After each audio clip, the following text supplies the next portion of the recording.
Hey guys, and welcome back to the Tutorial Millennial channel. In this video, I will be doing a super short tutorial on how to post the sort of add your photo trend that's been going around on Instagram. It's not the newest feature, but it is new from a month ago, I'm pretty sure. And to do that, I'm just going to add to my story.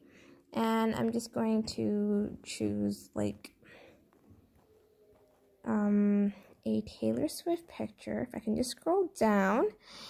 And then here I'm just going to add a sticker. And now I will choose this one. It's called the Add Yours feature on Instagram. And here I'm just going to write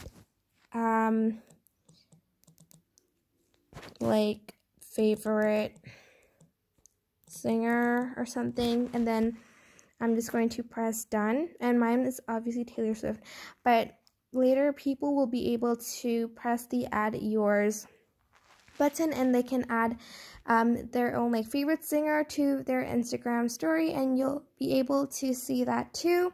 But that is basically it. I hope this tutorial was helpful.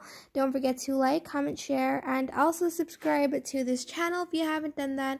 If you have any questions, just leave it in the comment section down below, and I will try my best to answer them all. Thank you so much for watching. Bye!